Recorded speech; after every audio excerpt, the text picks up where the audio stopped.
What's up, it's Ozzy here with my Tim's and New York hat on because today I'm going to break down some lyrical, miracle, spiritual bars. Where's my old heads at? The president of the Joe Badden fan club has just entered the chat, and that gives me the right to break down or pump up these lyrics. To start off, we know Lil Wayne is GOAT material at this point, but you don't become the GOAT with trash bars. You gotta come in guns blazing, full force. And he does just that with his song Blunt Blowing off his album The Carter 4, saying, quote, "I do it for the money.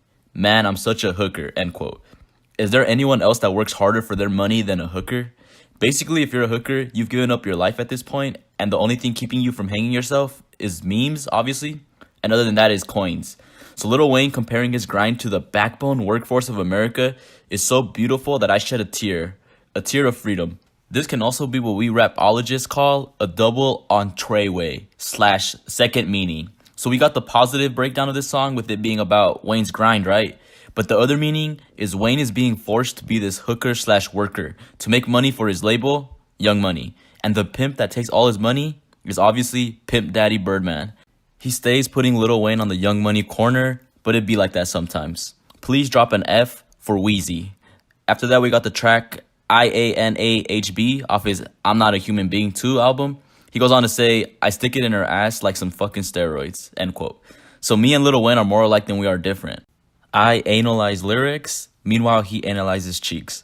But we have Wayne comparing his penetration to a needle, so Wayne is an undercover shrimp game member confirmed. But him saying that the needle contains steroids means one thing: she isn't a natty. And for the non-working out peasants, that means she isn't natural. So Wayne is self-reflecting on is this really worth it?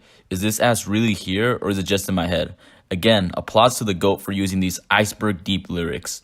And moving on to another Little, we have Little Yachty. Some say Yachty is the poster child for whack rappers, but if we're being honest, he is the poster child for these bars. On his record X-Men, he goes on to say, quote, "You shouldn't want beef from the start. Everywhere I drive leaves marks.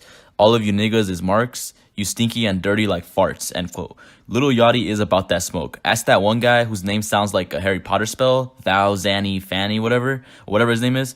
So he's making a PSA.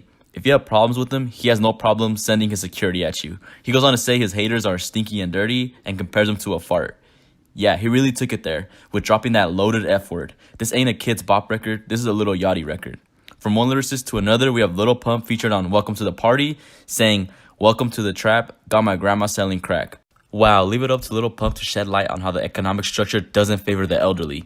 He really went consciously deep with this line that his grandma is forced to trap out the retirement bando, selling crack just so she can afford her rent and medication. Wow, he is really socially aware of the issues around him. Pump is for the elderly, musically, but most importantly, spiritually.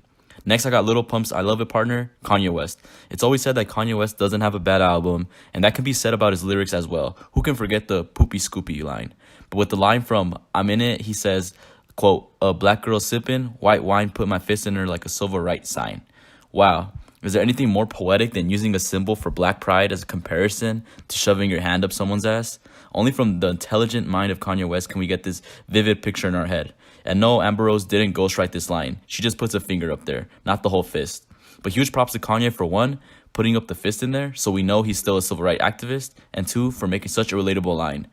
And that's all the bars I got. Let me know what you think about these sophisticated lines. I'm Ozzy, and I'm out.